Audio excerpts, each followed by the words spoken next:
नमस्कार दोस्तों, आपका स्वागत है। श्री कृष्ण कहते हैं कि धरती पर जन्म लेने वाले प्रत्येक जीव की मृत्यु निश्चित है। मृत्यु एक ऐसा सत्य है जिसका सभी को सामना करना पड़ता है और कोई भी व्यक्ति मृत्यु पर विजय प्राप्त नहीं कर सकता। ऐसा मनुष्य जो इस संसार में जन्म लेकर पुण्य करता है उसे दोबारा जन्म नहीं लेना पड़ता, उसे मुक्ति मिल जाती है। लेकिन ऐसे लोग जो जन्म लेने के बाद पाप का रास्ता चुनते हैं उन्हें मृत्यु लोक पर बार बार जन्म लेना पड़ता है। जब किसी व्यक्ति का जन्म होता है तो 16 संस्कार किए जाते हैं और उस व्यक्ति के मरने के बाद उसका अंतिम संस्कार किया जाता है। व्यक्ति के अंतिम संस्कार का अलग ही महत्व होता है। जिस व्यक्ति के अंतिम संस्कार को शास्त्रों में बताई गई विधि के अनुसार नहीं किया जाता उसे कभी मुक्ति की प्राप्ति नहीं होती है। वह हमेशा मृत्युलोक में जीवात्मा बनकर घूमता रहता है। गरुड़ पुराण में अंतिम संस्कार के सभी कर्म कांडों को बताया गया है। यदि आप किसी के अंतिम संस्कार में शामिल होते हैं तो आपको गरुड़ पुराण में बताए गए इन नियमों को अवश्य ध्यान में रखना चाहिए। गरुड़ पुराण के अनुसार मनुष्य का शरीर 5 तत्वों से बना हुआ है, इसीलिए उसे इन्हीं 5 तत्वों में ही विलीन करना चाहिए, तभी उस व्यक्ति की आत्मा को मुक्ति की प्राप्ति हो सकती है। सबको 4 लोग कंधा देते हैं जो 4 दिशाओं का संकेत होता है। सबको कंधा देना पुण्य का काम माना जाता है, लेकिन सबको देखने के बाद कुछ लोग डर जाते हैं और कुछ लोग तो घृणा करने लगते हैं और कुछ लोगों का मानना है कि सबको देखना अशुभ होने का संकेत होता है। जो लोग ऐसा करते हैं वो अज्ञानता के कारण ऐसा करते हैं, क्योंकि उन्हें शास्त्रों में बताए गए नियमों के बारे में पता नहीं होता। इसलिए आज हम इस वीडियो में आपको बताने जा रहे हैं शव यात्रा के बारे में, जिसका वर्णन गरुड़ पुराण में किया गया है। शव यात्रा दिखाई देने पर क्या करना चाहिए, घर के आसपास किसी की मृत्यु होने पर क्या करना चाहिए और शव यात्रा में शामिल होते समय कौन कौन सी सावधानियां रखनी चाहिए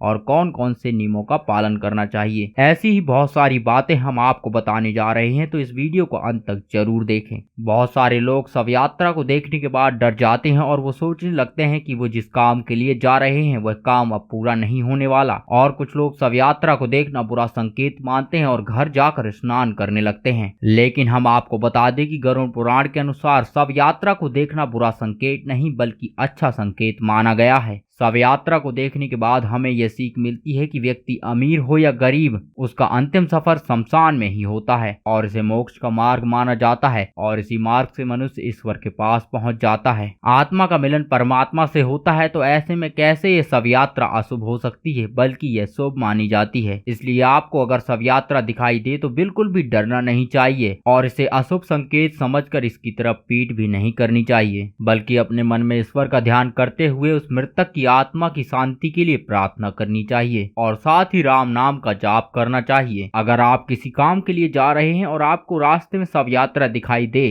तब आपके उस काम में सफलता के चांसेस बढ़ जाएंगे, क्योंकि शव यात्रा को देखना अच्छा माना जाता है और ये सफलता का संकेत देता है। कभी भी शव यात्रा देखने के पश्चात आपको हंसी मजाक नहीं करना चाहिए, चाहे वह व्यक्ति आपका शत्रु हो या मित्र, और यही हमारे शास्त्रों में लिखा गया है। जब तक शव यात्रा आपकी दृष्टि से दूर नहीं चली जाती आपको मौन रहना चाहिए और मौन रहकर उसकी आत्मा की शांति के लिए प्रार्थना करनी चाहिए। और शव यात्रा को देखते समय भोजन भी नहीं करना चाहिए। शास्त्रों में कहा गया है कि महिला की मृत्यु होने पर सिंदूर गिराना चाहिए और जिस महिला की मृत्यु पति से पहले होती है उसे मोक्ष की प्राप्ति होती है और उस महिला का पति उसके शव को कंधा देता है। किसी भी सुहागिन स्त्री की शव यात्रा दिखाई देना बहुत अच्छा माना जाता है। यदि आप ऐसी ही शव यात्रा को देखते हैं तो आपको सिंदूर गिराना चाहिए और शव यात्रा पर फूल डालने चाहिए। आपको शव यात्रा में फूल डालने के बाद मौन होकर राम का नाम लेकर मृत व्यक्ति की आत्मा की शांति के लिए प्रार्थना करनी चाहिए। किसी भी व्यक्ति की शव यात्रा में शामिल होना पुण्य का काम माना जाता है।